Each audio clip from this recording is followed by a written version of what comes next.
Bine v-am găsit, stimați telespectatori! Pornim astăzi o emisiune în care stăpână va fi cartea. O emisiune care dorește să apropie telespectatorul de spiritual, de carte, de cunoaștere în general.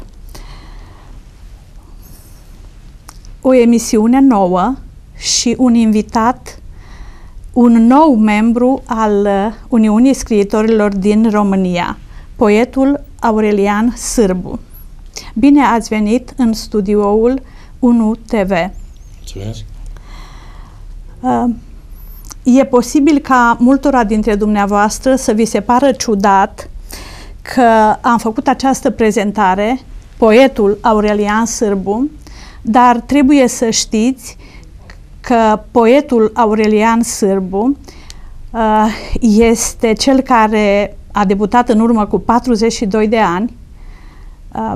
Pentru aceea l-am prezentat ca și poet, chiar dacă multora dintre dumneavoastră poetul a fost cel care v-a educat copiii, pe mulți dintre dumneavoastră v-a format de-a lungul a numeroase generații de dascăli. Dar pentru început vă rog să urmărim împreună rubrica Evenimente.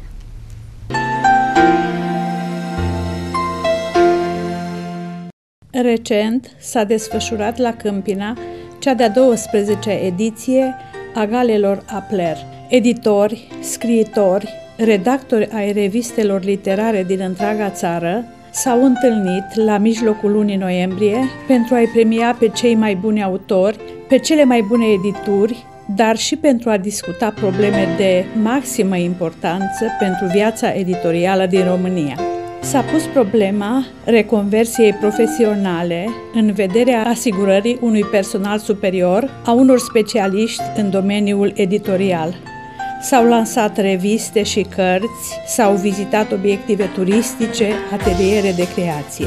Juriul, format din președinte profesor Mircea Mutu, scriitor, profesor universitar Vasile Spiridon, critic literar, Radu Voinescu, critic literar, Dorana Coșoveanu, critic de artă, a acordat pentru anul 2009 următoarele premii: Editura Anului, Editura Academiei Române, cu peste 60 de ani vechime și 150 de volume tipărite în 2009, Revista Anului, Revista Hiperion, condusă de Gelu Dorian din Botoșani. Premiul Cezar Ivănescu pentru autorul anului a fost obținut de Leo Butnaru pentru cartea Ordinea de zi, Ordinea de noapte.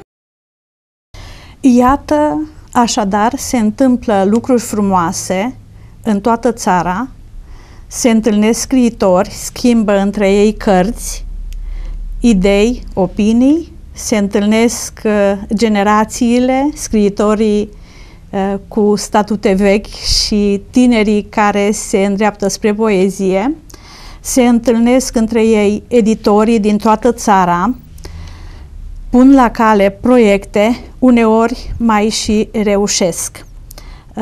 Dumneavoastră, domnule Aurelian Sârbu, care ați debutat în urmă cu 42 de ani, cum vedeți astăzi debutul în poezie, acela care s-a petrecut cu atâția ani în urmă? Cum s-a petrecut, unde și când? E cam lung timpul, ca și noi înșine, suntem lungi. Debutul a fost, cum spuneați dumneavoastră, cu câteva decenii în urmă.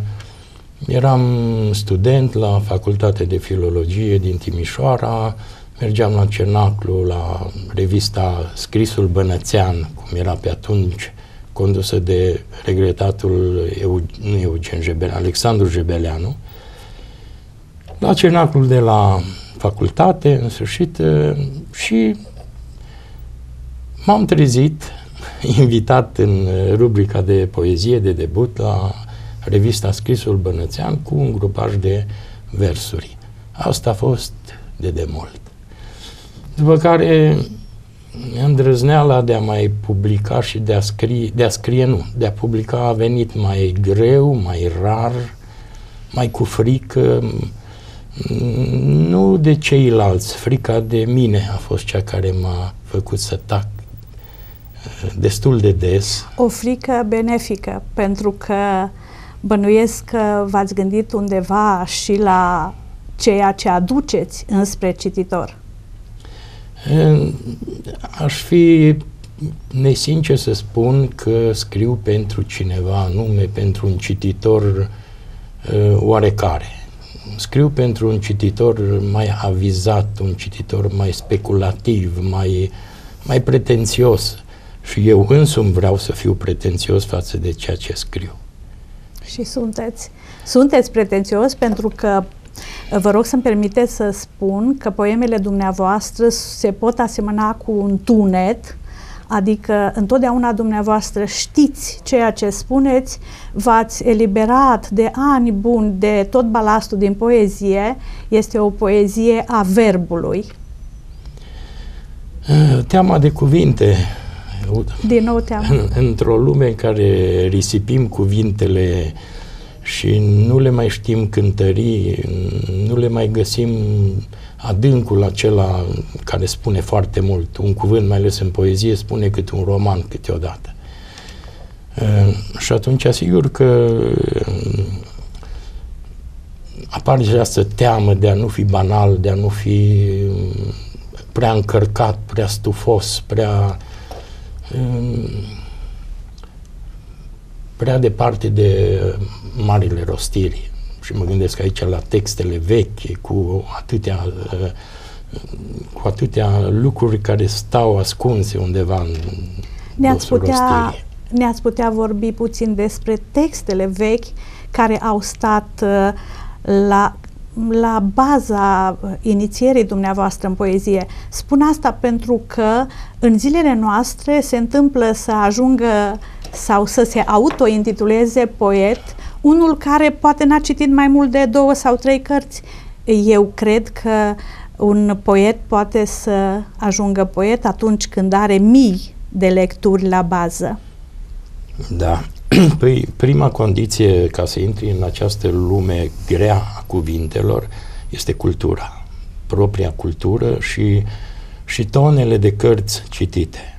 N-aș putea spune acum anume care au fost primele cărți. Poate că au fost banale la vremea aceea, dar chiar dacă timpul a fost atunci, în casa mea exista Biblia, citeam psalmii lui David, citeam Ecleziastul, citeam Cântarea Cântărilor, deci sunt texte, sau Imnul Soarelui al lui Egnaton din alte cărți, sau Gilgamesh, sau multe și multe altele. E adevărat că majoritatea cărților pe care le-am citit vin dinspre poezie. Poezia am citit totdeauna mult și numai poezie românească. Poezia cealaltă tradusă mi se pare o trădare și orice traducător nu poate imprima spiritul lui Shakespeare sau știu eu, Dante sau... Nu. Dar poezia românească este în cuvintele românești și atunci știți foarte bine că sunteți poet ca și mine, că nu putem scrie adânc decât cunoscând sensul cuvântului și cele ascunse, deci sensurile ascunse. Se spune că un poem bun este poemul în care cititorul intră cu propriile gânduri și iese cu gândurile poetului. Celuilalt.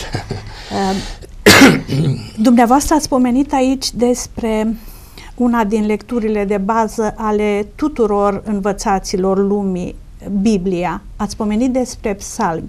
Dumneavoastră ați putea numi câteva din poemele dumneavoastră psalmi, pentru că și psalmul este cel care consider că un psalm este format din foarte multe poeme. Este o rostire extrem de puternică. Și fără început și fără sfârșit. Absolut. Ce anume ați putea recomanda tinerilor care doresc să lucreze cu cuvântul? E foarte greu să recomand ceva anume. Prima condiție este cititul imens și cultura largă, universală, aș putea spune. Bătălia după aia vine cu scrisul, cu rostirea, cuvintele, sunt greu de găsit. Dar ați văzut și în literatura pentru copii, este și o literatură banală pentru copii, dar este și o literatură serioasă pentru copii, Blandiana sau Caraion sau care au mai scris pentru copii. Dumneavoastră nu v-ați apropiat de literatura pentru copii. N-ar fi târziu să o faceți. Eu am scris literatură pentru copii și vreau să vă spun că este foarte greu. Odată este greu să cobori sau să urci acolo în mintea copilului, care este extrem de pură, și copilul, cred că poate n-am alăturat foarte bine extrem de pur, pentru că este o minte nepoluată, și copilul vede mai mult decât credem noi, aude mai mult decât credem noi în cuvintele unei poezii pentru copii. Ce spune, ar trebui să dăm în mintea copiilor ca să-i putem înțelege și pe ei. Sau ar trebui să folosim un limbaj de o simplitate la care rareori ajungem. Dar revenind la cărțile dumneavoastră, poate că ne veți spune mai mult din munca enormă pe care trebuie să o depună poetul pe lângă talent. Fără har nu se poate apropia nimeni de această lume. Cred în poezie și nu în proză. Discutam înainte. Poezia mi se pare esență, este cea care ne poate exprima cel mai adânc și într-o secundă. Proza mi se pare o diluare și a sensurilor și a epicul. O să am, poate citim dintr-o poezie, sigur, în care exprim că nu am substanță epică. Și atunci vine lucrul acela al cuvintelor, puține cuvinte, nu multe cuvinte, apărute în contexte diferite, în situații diferite. Și am zis, frica de a nu spune, de a nu rosti prea multe cuvinte pentru niște adevăruri mari. Adevărurile mari nu se spun în tomuri de cuvinte. Se spun în cuvinte puține, între care trebuie să găsești liantul potrivit, eliminarea acelor plusuri care obosesc. Eliminarea balastului, da? Îl putem numi convențional balast, dar e vorba de cuvintele care îți diluează substanța, elixirul, știți? Că ziceam undeva că poezia este ca vinul vechi. Nu, cu cât e mai vechi, cu atât elixirul se adună. Cum sunt și amintirile și poeziile, tot ca vinul vechi. Și depinde cu cine îl citesc sau îl... Oare în zilele noastre se întâlnesc tineri care pot face această deosebire a cuvintelor?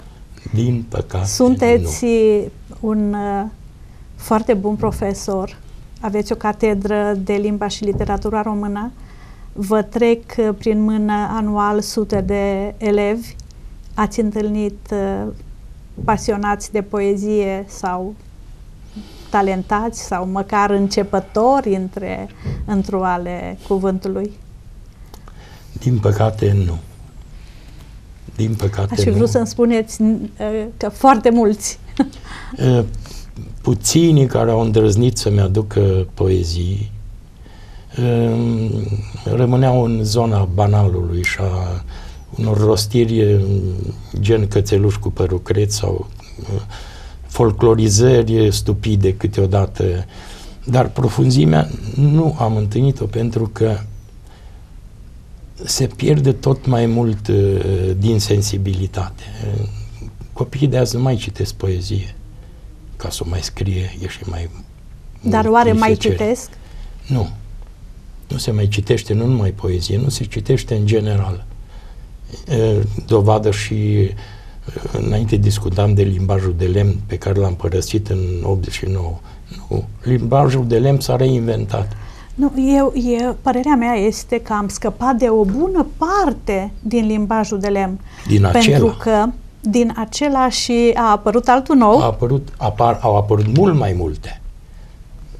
Și vedeți limbajul ăsta colorat care elimină gândirea, sensibilitatea, totul este numai super, totul este nașpa, totul este, acum nu intru în argou, dar adică șabloanele acestea care dovedesc și o lipsă de gândire, lipsă de sensibilitate și lipsă de cultură.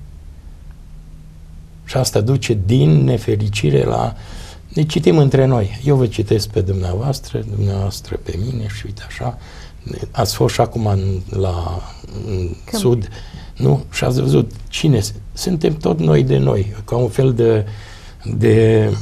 de grupare... Era un termen mai aproape așa, o grupare unde numai noi ne știm. Și totuși, la întâlnirile literare pe care le mai organizăm sau la care am participat în diferite zone ale țării, sunt persoane care nu fac parte neapărat din tagma noastră scriitoricească și care sunt prezenți în sală. Chiar se întâmplă să ajungem la sufletul lor. Mai rar. Nu cred că acum, recent, dumneavoastră ați fost la Timișoara, la o întâlnire unde, pe lângă scriitori, bănuiesc că au fost și alți pasionați de cultură. Așa s-a întâmplat la Orăștie, recent am fost la o întâlnire literară unde au fost în sală mulți tineri sau preoți, în general intelectuali. Zic, întâi vin oameni care au un strop de cultură, au o rezervă de sensibilitate și o curiozitate. Adică ăștia scriitori cum arată? Or fi alți oameni, Superman, cine știe ce arătări or fi, poate și curiozitatea, dar s-ar putea să mai fie ceva din subconștientul lor. O sensibilitate rămasă undeva genetic și care mai mână înspre a citi sau măcar să vadă o copertă, să vadă un text, să mai citească, dar e tot mai rar. Eu trăiesc în mijlocul lor de 40 și ceva de ani și văd cum au involuat lucrurile. Știți? Au involuat, din păcate. Se spune că dacă dintr-o sală de 100 de ascultători, poezia ajunge la sufletul unui singur om, e un câștig. Da. Credeți că ajunge?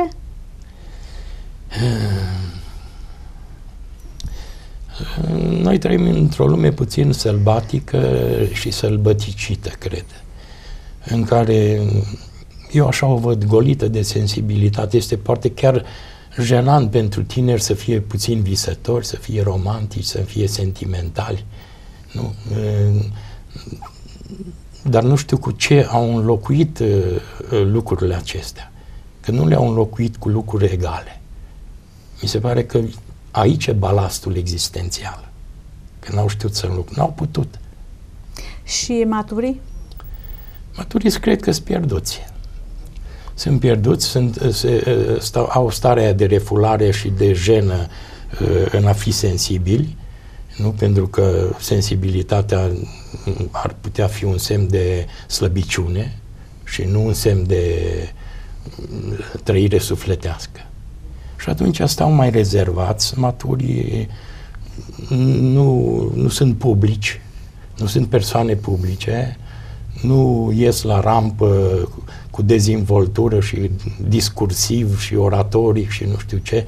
Sunt în colțul acela în care stătea și Eminescu și Creangă la junimea, mai retrași, mai sensibili, mai tăcuți. Poate că cele câteva minute pe care dorim noi să le aducem telespectatorilor vor fi de folos într-o sensibilizare a unora. Înainte de a trece la o problemă care, vreți, nu vreți, este legată de persoana și personalitatea dumneavoastră, adică munca la catedră, poate ne citiți un poem? Da, să zicem.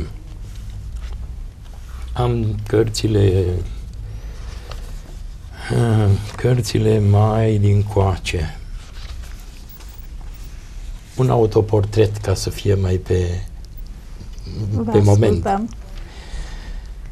Nu am vocație epică.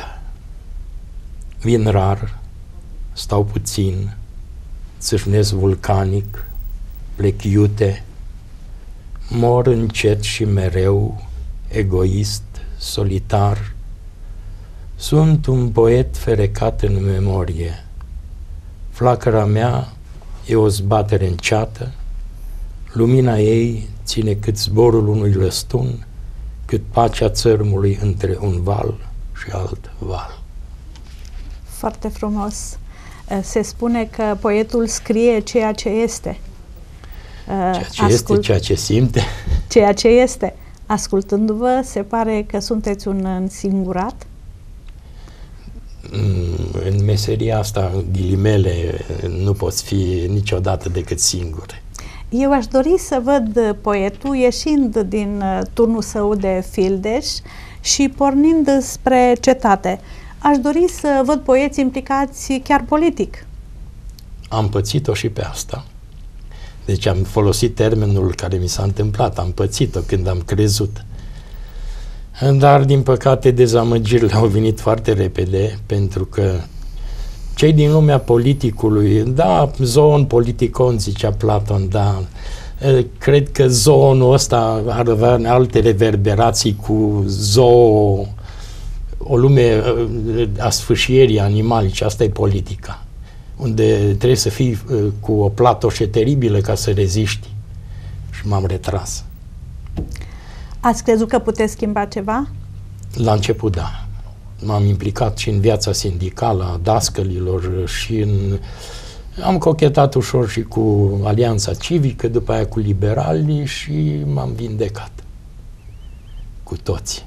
Și acum am uit ca la spectacol. Și totuși îl avem pe Varojan Vosganian, un foarte bun poet despre care chiar dumneavoastră ați scris cronici literare și care se pare că e un bun politician. E un bun politician, dar îl prefer pe poet. Politicianul mă dezgustă. Corect. În general, politica, probabil. Dar să trecem la lucruri mult mai frumoase decât politica, pentru că rolul cărții este de a înfrumuseța lumea. Să trecem așadar și la partea cunoscută cetății, Aurelian Sârbu, profesorul. Este o îmbinare fericită a existenței mele între lumea cuvintelor pe care le scriu și lumea cuvintelor altora despre care vorbesc. La catedră vorbesc despre alții, iar în cărțile mele vorbesc despre mine. E o îmbinare între două monologuri câteodată. Nu mi-a produs totdeauna neplăcere munca la catedră. Ultima vreme, însă, devin tot mai sceptic în privința viitorului dăscălimii și a menirii lui în lumea asta. Primii ani de învățământ au fost ani de lucru plăcut, frumos, iubesc copiii și asta e prima condiție. Am scris pentru ei cărți de gramatică, de metodică, de tot felul. Da, tocmai vroiam să vorbim despre cărțile de specialitate. După știința mea, cărțile dumneavoastră de limba română sunt apreciate de către cadrele didactice. Mulți elevi studiază după cărțile dumneavoastră de limbă. Dacă e vorba de limba română, ce transformări a suferit aceasta în ultima vreme, în afară de faptul că s-a încărcat de, știm noi, de fel de cuvinte despre care vorbeam înainte? Da. Eu zic că faptul că am scris și cărți de gramatică, deci de limbă, ține tot din preocuparea scriitorului pentru cultivarea limbii. Adică am scris numai pentru știința copiilor și a elevilor, ci și pentru finisarea muncii mele asupra cărților, asupra poeziei. Nu cred că un scriitor nu trebuie să fie, sau în primul rând un scriitor trebuie să fie un foarte bun cunoscător al limbii, al structurilor, al mărunțișurilor, legăturilor din limbă, să știi de dedesubturile alea care nu sunt la vedere. Deci, în sensul ăsta, am scris despre alții, am publicat și în revista Semne, pe care o conduceți, multe cronici literare. Deci, domnul profesor, eu cred cu tărie că dumneavoastră sunteți omul literaturii, sunteți poetul, sunteți criticul literar, sunteți omul care vede dincolo de cuvinte, mai mult decât profesorul, pentru că, iată, vă place mai mult să vorbiți despre creația dumneavoastră. Mă bucur că este așa, pentru că asta aduce în fața telespectatorilor o personalitate complexă, dar și o personalitate extrem de sensibilă. Referitor la cronicile literare pe care le-ați scris, aș vrea să ne vorbiți despre câțiva dintre sau un anume fior pe care l-ați întâlnit acolo, o anume latură a creației din zilele noastre, mai ales că dumneavoastră, a creației lirice, a poeziei, a poemului în general, pentru că dumneavoastră scrieți în special despre cărțile de poezie, mai puțin despre romane. Despre proză am scris într-adevăr foarte puțin, poate și dintr-o rezervă a mea.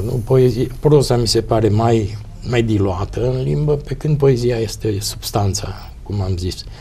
Nu scriu decât despre poeții cu care intru în rezonanță. Adică nu scriu despre prima carte ce-mi pică în mână, nu scriu despre oricine. Asta nu înseamnă că nu scriu decât despre consacrați. Scriu și despre cei care bat, să zicem, la porțile poeziei. Dar numai dacă observați că este acolo ceva de văzut. Dacă este valoare. Că am discutat cândva de valoare și vipuri și chestii și non-valoare. Deci, în general, cu o carte cu care intru în rezonanță, cu care mă potrivesc la cuvinte și la simțire, scriu. E adevărat, nu am scris eseistică sau critică literară de întindere, kilometri de gândire asupra volumului respectiv. Așa cum scriu adunat în poezie, scriu și în așa numită cronică literară, nu? Unde nu trebuie să vorbești mult ca să spui puțin. Invers, trebuie să scrii puțin despre puținul acela care este poezia. Fiindcă ați scris despre autori locali. Și locali. Și în primul rând am scris mult despre Paulina Popa. Ați scris și despre mulți alți poeți din toată țara, începând din Satul Mare, București, Iași, Piatra Neamț și așa mai departe. Cei cu care m-am cunoscut la festivalurile de poezie EMIA. Spuneți-ne două cuvinte despre aceste festivaluri. Două cuvinte. Îmi pare rău că e atât de rar. Da. Îmi pare rău că e atât de rar și știu câte eforturi trebuie depuse ca să fac un asemenea festival și aș mai zice că se cunoaște atmosfera de provincie, pentru că puțin cei care ar trebui să ajute la organizarea unui festival se implică masiv, cum ar trebui. Atmosfera de provincie până la declanșarea festivalului, pentru că apoi prezența festivalul nu este provincial, ci cei care ar trebui să-l susțină sunt provinciali.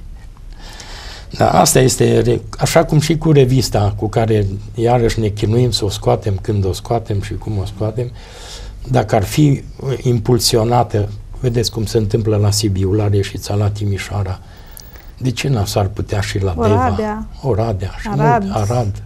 Aproape toate orașele mari din țară sprijină revistele de cultură, au acolo un ajutor masiv din partea primăriei sau a centrelor culturale. Da, înseamnă că noi suntem un oraș mic și o cultură mică. Probabil că cei care ne vor auzi se vor îndrepta și spre asta și vor lua aminte și vor sprijini în continuare. Ce bine ar fi, dumneavoastră sunteți optimiste, eu zic că s-ar putea să ne înstrăinăm și mai mult. Eu, dacă nu aș fi crezut în faptul că așa cu forțe din ce în ce mai mari, cartea vine și ocupă un teritoriu, n-aș fi acceptat această emisiune. Eu chiar cred în viitorul cărții, cred că oamenii înțeleg din ce în ce mai mult că e nevoie și de spiritualitate și de o sensibilitate anume. Dacă vorbim pragmatic, sigur că ce ne aduce cartea sau la ce bun cartea. Dar atâta vreme când încă nu avem un impresariat literar care s-ar putea ocupa de opera scriitorilor și atâta vreme cât editorul se ocupă cu forțe diminuate de transmiterea acestei cărți și de ieșirea ei în lume, eu cred că totuși un scriitor bun mai are câte o șansă, dar pentru asta trebuie să aștepte foarte mult. Să ne gândim că nici marii noștri clasici nu au ieșit cu prima carte în lume. Unii nici n-au avut-o în timpul vieții. Exact, și totuși sunt marii noștri clasici. Da, cum se spune acum, după ce a pierit pe UNESCO, că ar trebui să murim întâi ca să devenim celebri, nu? Vom vorbi și despre asta după o scurtă pauză publicitară.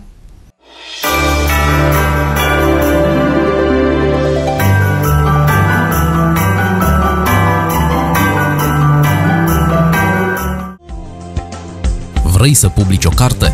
Să fie cuprinsă în toate bibliotecile clasice și virtuale, în toate bazele de date, să fie catalogată conform normelor CNCSIS, ISBN, CIP? Vrei să-ți vezi cartea distribuită la toate librăriile din țară și în toate librăriile virtuale? Vino la editura EMIA! Nu uita! Mâine poți fi un scriitor cunoscut. Contează la ce editură publici.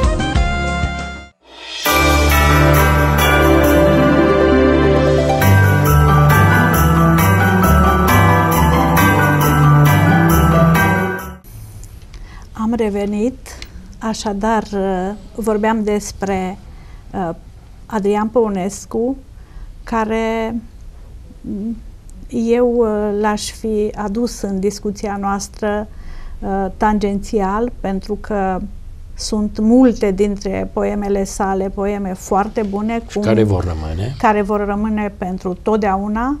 Apoi el a fost, după opinia mea, un foarte mare poet social.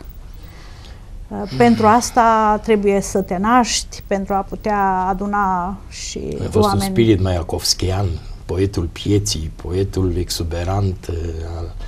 Exact. Da, mulți, vedeți, asta este neșansa de a trăi în două lumi, nu? Lumea pentru care a plătit destul de mult și revenirea în altă lume, unii l-au înjurat, alții continuă să le elogieze. Din păcate, cum se spunea, nu? Să lăsăm omul, viața omului cu ale ei, să vorbim și despre să vedem talentele, opera. Da, opera. despre Asta opera. rămâne. Omul are căderi, are fluctuații de gândire, fluctuații de atitudine, nu? Dar opera rămâne. Cu asta ieșim în lume, nu cu altceva. Și pentru că ieșim în lume cu opera, aș vrea să vă provoc și să vă rog să ne citiți din prima dumneavoastră carte. Din din cartea dumneavoastră de debut sau atunci din Abisalia, cred că a apărut în 93. 93. Aș prefera să citesc din Infidela clipă sau poate din Rotundele singurătăți apărute la editura pe care o conduceți. Rotundele singurătății, aș vrea să specific pentru ascultători, este o carte care a apărut într-o vreme în care lumea se mai depărtase de poezie și cu toate acestea, dacă mi-amintesc bine, s-au vândut într-un an peste 500 de cărți, ceea ce este un lucru fabulos, pentru că în zilele noastre tirajele sunt undeva între 50 sau 100 la cărțile de poezie. Asta și din cauza că ne este foarte greu editorilor să susținem cartea atâta vreme cât nu este un sponsor. În România nu s-a inventat încă instituția mecenatului, care ar putea să îi sprijine pe poeți, iar poetul, care în general este un boem, nu prea vine cu o sumă, nu are de unde să vină cu bani pentru a susține apariția mai multor exemplare, ceea ce totuși ar fi un lucru bun, pentru că în general editurile care se respectă au și posibilitatea să distribuie cărțile în toate librăriile din România. Asta consider că este un lucru bun. Asta e tristețea scriitorului de astăzi. Scrie și publică pe banii lui, care îi strânge greu, eforturi mari. Da. Și deci folosul material este inexistent. Asta nu se mai poate vorbi că artistul trăiește din opera lui, cum era cândva. Și totuși sunt. Foarte puțini. Nu există artiști bogați, n-am întâlnit. Și nici trăind într-o boemă luxoasă sau nu știu cum să o numesc. Poeții sunt copii săraci. Copiii săraci ai culturii și ai limbii române. Da, dacă mi-am ales una dintre poeziile de dragoste, nu? Pe care am intitulat-o Sculptură. Mâinile mele te-au învățat pe de rost. Cuvintele le-am așternut îmbietoare peste sânii tăi, întâmpinându-mă, și stau cu tremurat de liniile tale alunecoase, unduitoare capcane. Ce frunze și vals vântuit, și-aș mai sta dintr-o fugă și în urmă aș privi. Ochii mei te văd pe din lăuntru-mi, nicio altă lumină nu mi te poate întuneca. Foarte frumos. Ne mai puteți citi o poezie de dragoste? Nu știu dacă de dragoste. Dragostea este permanentă. Nu? Ea nu se poate. Geamul deschis, șovăi, tac amețit de forfota străzii, astfel mi-e mai ușoară absența. Ai lăsat în urmă geamul deschis, cât să intre lumina și gerul, cât să pătrunde zarva în ceată de afară, șovăi, mă las pătruns de forfota străzii, tac amețit. Referitor la forfota străzii, credeți că forfota aceasta, cu ghilimelele de rigoare, îi îndepărtează pe tineri de poezie? Păi, strada îți comunică în două variante. La modul jos, la modul precar al existenței, o stradă împănată cu crâșme, cu discoteci, cu orice vreți dumneavoastră, și într-un oraș unde este o singură sală unde se expune pictură sau nu știu, la Forma, cu o bibliotecă anonimă aproape, și atunci strada nu-ți mai comunică nimic.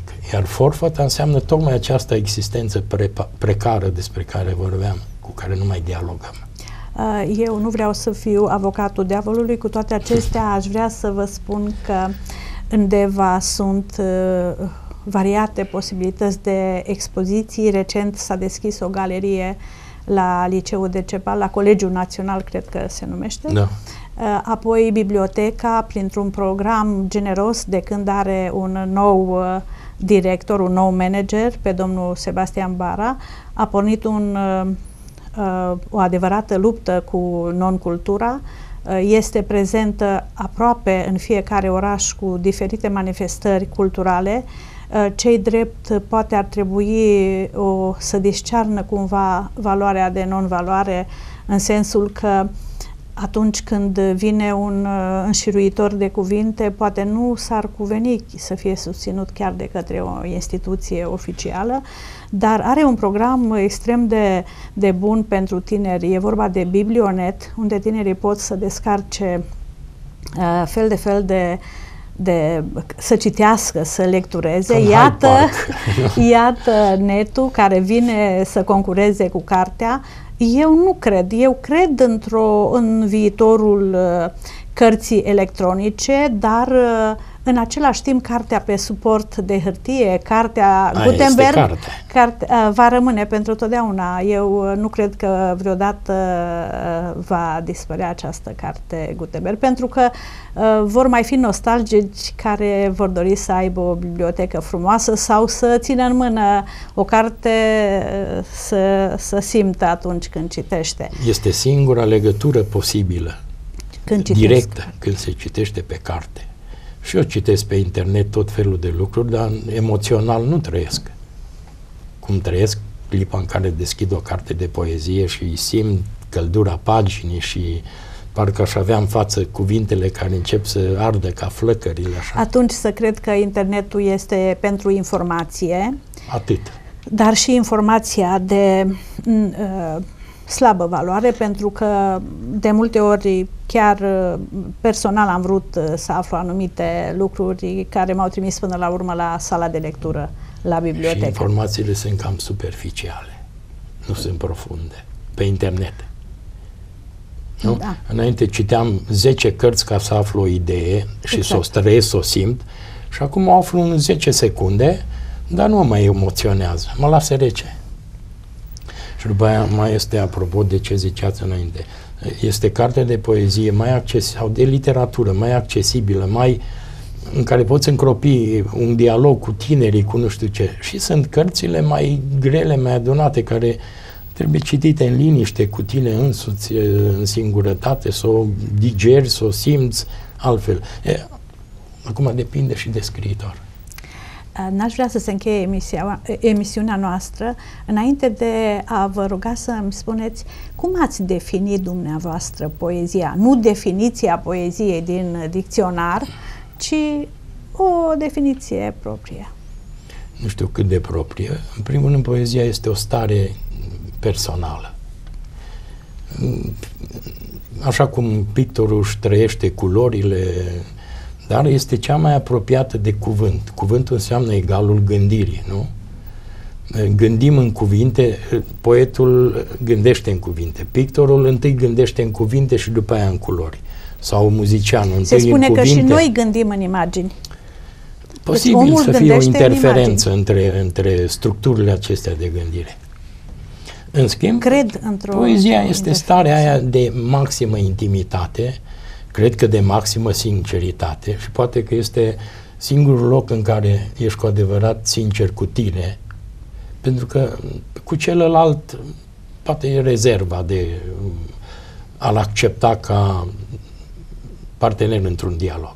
Dar este acel dialog cu tine însuți care numai în forma poeziei este sinceră, caldă. Deci cam asta ar fi definiția dumneavoastră. O stare de poezie. Cum Dumnezeu este o stare de Dumnezeu. Sau cum Isus este o stare de Isus. Și noi suntem tot niște Isuși, de fapt. Poetul l-a ales pe om ca apostol. Deci poet. Nu? Poetul lui Isus este apostolul.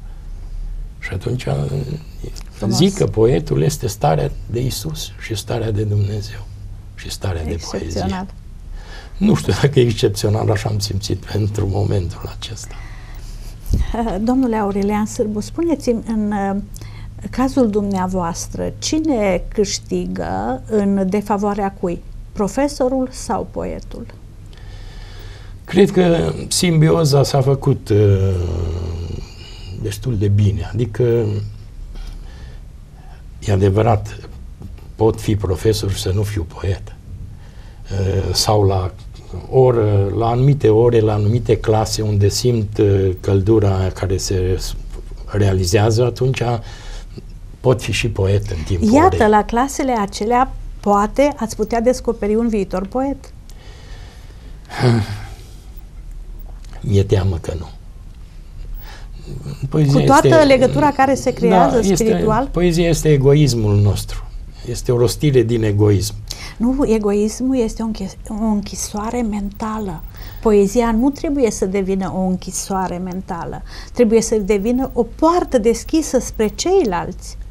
Dacă atâta vreme cât ne închidem acolo, n-am realizat nimic. N-am realizat pentru ceilalți, poate. Pentru ceilalți. Dar pentru noi, da. Nici chiar pentru noi, pentru că noi suntem ceea ce dăm. Da, putem să impunem. V-ați dăruit prin toate aceste cărți. Putem să impunem celuilalt ceva? Nu, dar putem să oferim, și să atunci, dăruim. până în alta, suntem niște rostitori de monologuri.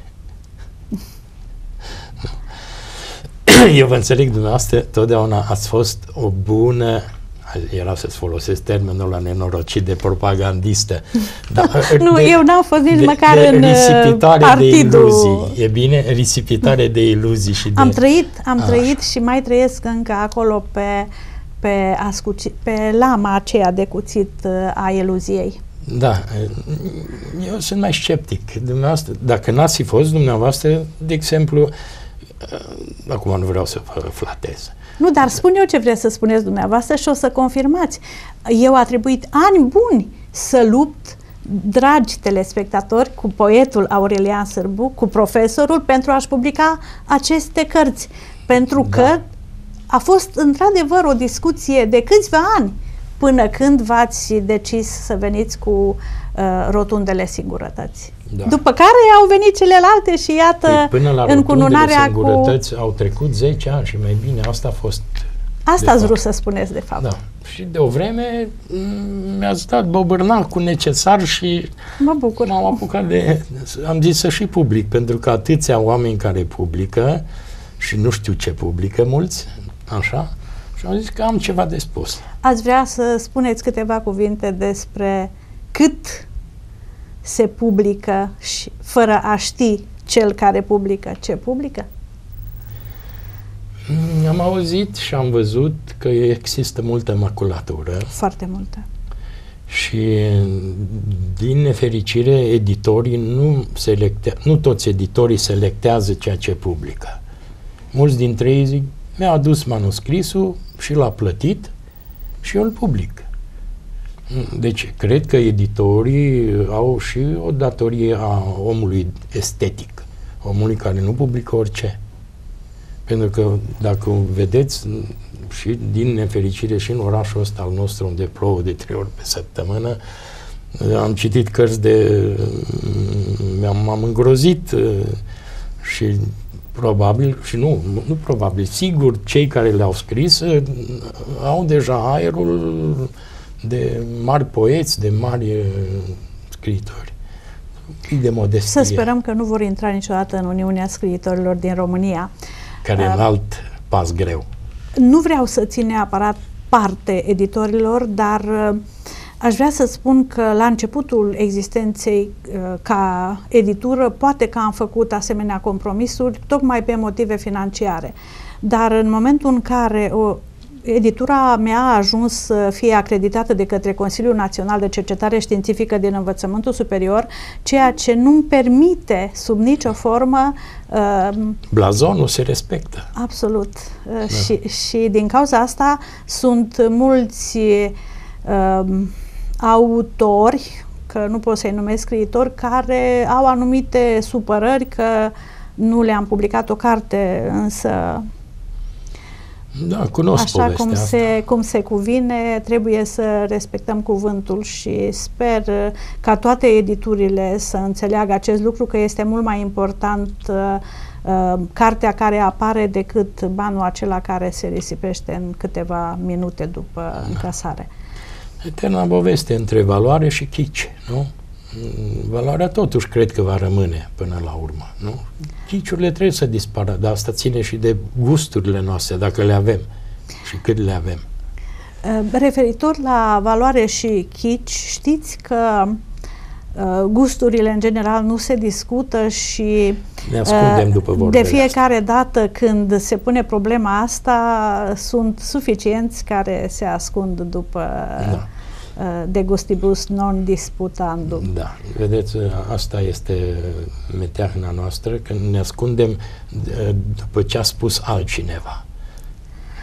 Și atunci ne luăm ca argument al gustului nostru prost ce a spus X sau Y sau cine știe ce. Un argument al gustului dumneavoastră bun ar putea fi numeroasele premii și distincții pe care le-ați obținut. În timpul care ne-a rămas, ne spuneți câteva cuvinte?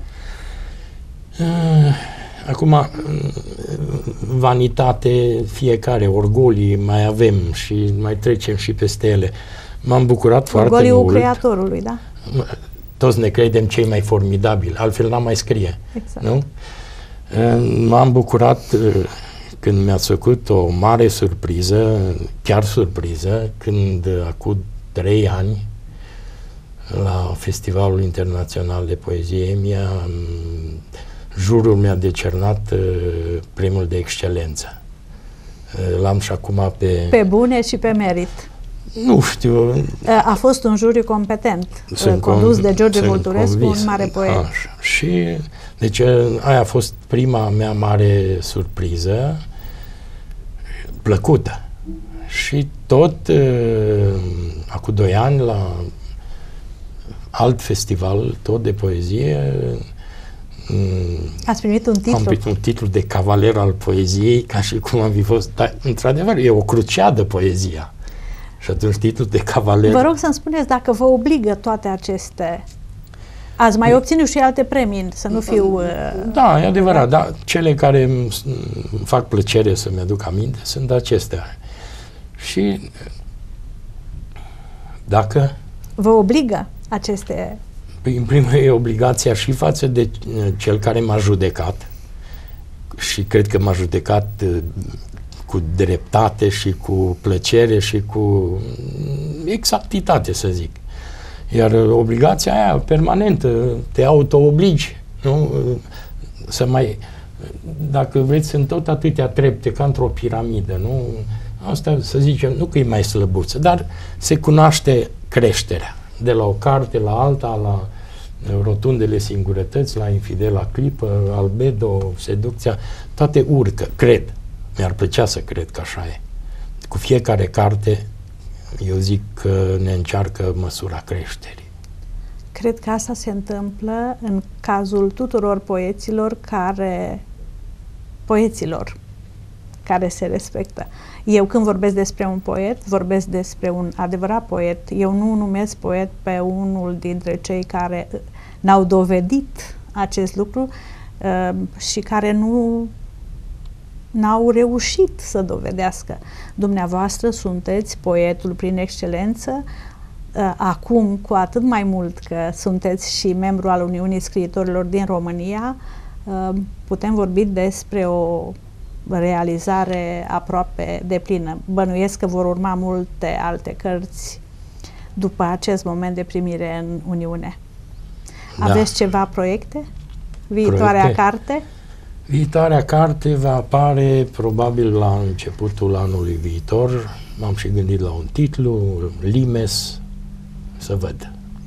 E scrisă, e predată tot la Timișoara, la una din cele 2 edituri. Sper să mai scriu o carte înspre finalul vieții, nu cum se spune, să revin la o iubire mai veche, la Emia. Și până atunci, în vorba lui Vion, le neige d'antan, unde zăpezile de altată, să ne putem iubi amintirile și să le trăim altfel. De fapt, eu v-am pus această întrebare, convinsă fiind că, în general, un scriitor are proiecte, dar niciodată nu știe dacă sigur viitoarea carte va fi Limes sau alta, pentru că asta se întâmplă în cazul unui poet, poate cuvântul îi descoperă altă față. Doriți, vă rog, să ne mai citiți din poemele dumneavoastră. Poate în felul acesta telespectatorii vor fi convinși și se vor apuca de scris sau de citit poezie. Să ne îngăduie. Nu? Să ne îngăduie să trăim în poezie. Bănuiesc că ar fi foarte frumos, doar că puțină lume cunoaște asta, că în poezie se poate trăi frumos. Numai în poezie se poate trăi frumos și adevărat. Nu mă trezi, nălucă din spaimă nu mă trezi, nu mă clinti, de pe vechiul pod, peste prăpăstii, mult prea sus, cățărat, mi-e trupul sărac și drumul alunecos, indiferent mi-așteaptă abisul, căderea. Se mai îngăduie? Încă una? Poftiți. Încă una. Stăpâna albastră, tu să rămâi în apele tale. Sunt corăbierul ce dă ocol insulelor tot mai îndepărtate una de alta. Stăpâna mea albastră, așterne-mă odată cu ultimul val pe nisip, lasă-mă cu pescărușii pe mal, printre scoici, în zarea altui cer. Umbra luminii mele, încă te mai regăsesc în spuma lăsată în urmă de vâsle, în fiecare aripă îmbibată de vânt. Tudor Vianu spunea că poetul este cel care se comunică pe sine ascultătorilor sau cititorilor. Considerați că vă comunicați pe dumneavoastră în aceste poeme? Obligatoriu. Obligatoriu, am zis și mai înainte, nu? Cartea este locul tău de sinceritate. Aici este tărâmul în care nici n-ai voie, dar nici nu cred că poți să minți. Pentru că în intimitatea cuvintelor de metal rar nu poți să vii cu, știu eu, cu azbest sau cu nu știu ce am zis, metaforic așa. Exact. Trebuie să rămâi în zona aurului sau a platinei. Și o întrebare mai dificilă. Care este satisfacția poetului? Satisfacția este fiecare carte este o întâlnire de dragoste. După fiecare carte te desparți de o dragoste și o regăsești în altă dragoste, următoarea carte. Și se pare că așa cum iubirea este nesfârșită, și cărțile s-ar vrea nesfârșite și totuși n-apucăm. Ne rămâne undeva pe niște trepte, uitându-ne înapoi că ceva am clădit și mă uit în sus că mai e atât de mult de clădit înspre infinitate. Frumos. Atunci vine tristețea. Că nu putem mai mult. Nu putem să ajungem în vârful piramidei. Deci după atâtea întâlniri, după atâtea satisfacții în dragostea față de carte, dacă vreți să îi spunem așa, vine totuși tristețea? Orice despărțire este tristă. Nu știu dacă și trăim natura regretului despărțirii. Pentru că nu știm dacă după o despărțire nu urmează altceva, alt timp, altă spațialitate.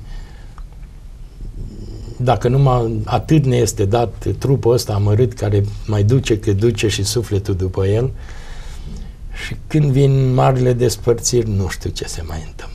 Poate că ne va fi dat să cunoaștem asta prin poezie, pentru că poezia este cuvântul suprem. Eu cred în puterea poeziei și poate că ne va fi dat să cunoaștem și ce urmează după. Eu zic că prin poezie Dumnezeu ne dă o șansă.